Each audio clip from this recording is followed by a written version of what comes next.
Alright, trying to show this passive key car dot alarm, remote start, GPS tracking, digital keypad entry.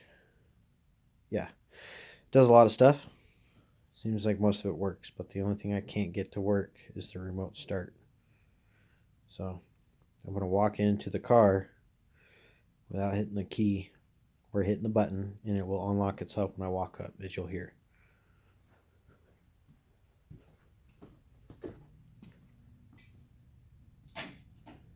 Unlocked.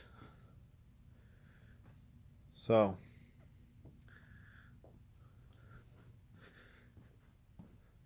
LED headlight, halo rings. You see the solenoid is there. Lock and unlock on itself. I did not do that, but it was just the angle of the antenna and the remote. The hood was shielding it. So there we go. Unlocked. Enter car. Buttons lit up as so. I have brake input. That's on the brake light power side when applied. I have negative door trigger. So when door is open, this sends ground through that wire. I have fuel pump sense wire right here. I have start wire right here. I did not use trunk inputs. I have electric lock solenoids. I do believe this is the ground side. This is the fused power side inlet to the lock motors. All right. Then we have ground for the box, along with the grounded e-brake because it's an automatic. I'm trying to think what else I need to show just to verify everything's hooked up as it should be for function.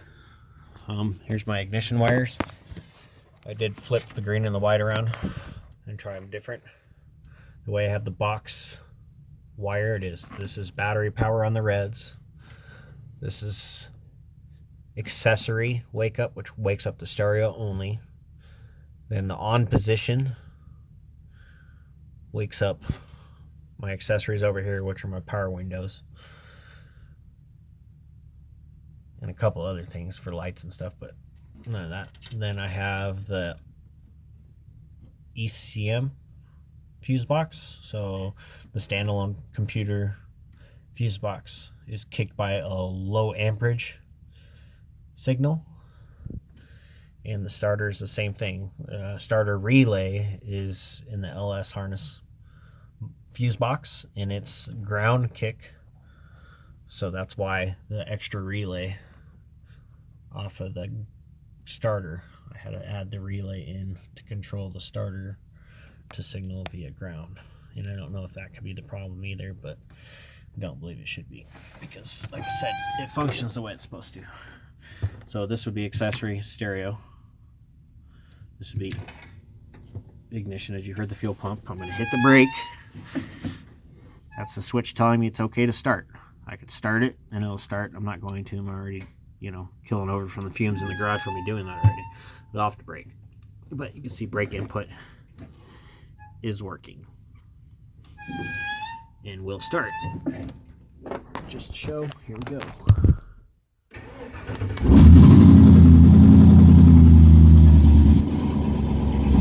And you hold it to shut it off. If you don't apply the brake. If you want to shut it off immediately, you can apply brake, push button once, and it will shut off also.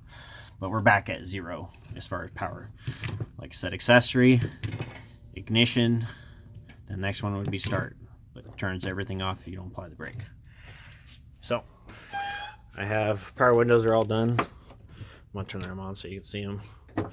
But power windows are all done.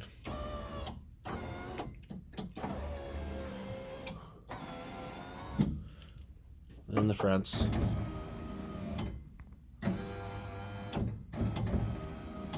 Brand new glass, brand new felts.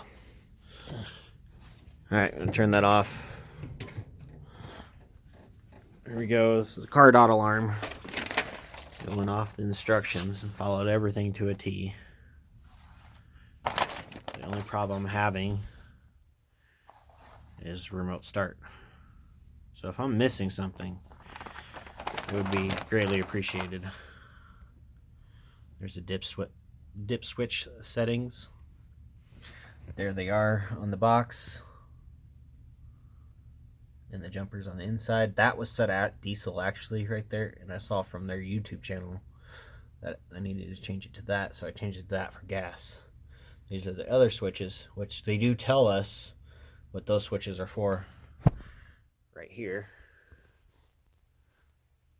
So the other way to figure that out, because it doesn't tell us locations and the board's not labeled, what I did is I just verified my door signal was hooked up correctly, the negative, which he said it was factory. All right, there we go. That's their factory. So I pulled one of those jumpers, set the alarm, then opened the door.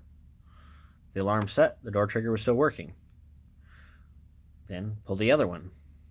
If I arm the alarm, shut the door, arm the alarm, open the door, and the alarm doesn't go off, what's that one tell me? That tells me that's that dip switch right there. Not the dip switch, but the jumper pin.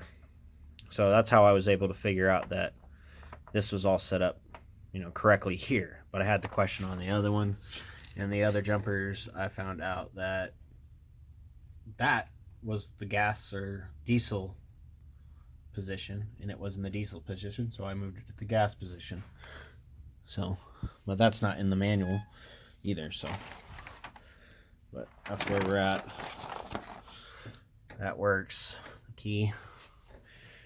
He said I had a friend of mine come over. He owns a car audio shop. He looked at it. He said everything is hooked up correctly. He doesn't understand why it doesn't work either. So this is the wiring in the trunk. It's a little more what most are used to, but those 3 are glowing red because those don't have fuses in them right now, so they're indicating a blown fuse. But those are for the amps and the grounds. So there's the switch box, the speaker box, all the switches,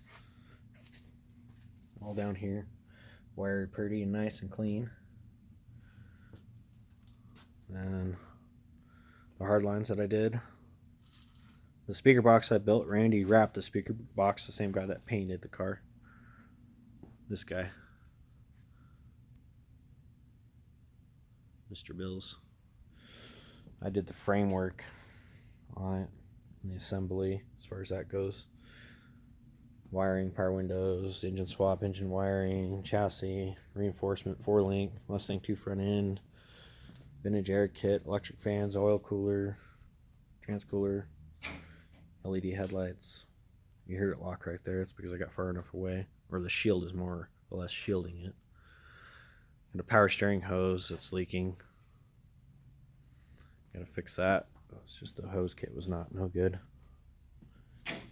Unlocked as I approached it. You can see one of the antennas is just sitting right here because I don't have glass in here yet. And the other antenna is sitting right here on the outer. Got a package tray going in here. There's the 2 monoblock amps tied together, linked. But yeah, alarm help would definitely help out with this project. Switches are right there. I'll show it up in the air just to show the bottom of it. Up we go.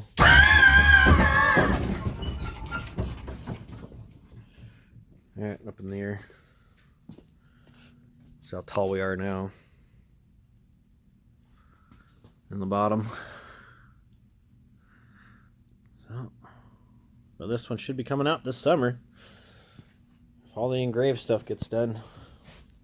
You might roll it out without getting the axles and everything that's underneath painted black yet. It's going to get chrome and engraved too, probably. But built the exhaust too. Came out nice. Chucky did the pinstriping. I think his signature is on this side. Right there. Chucky. But yeah, this car is nice. It came together good. Please help me with the car alarm.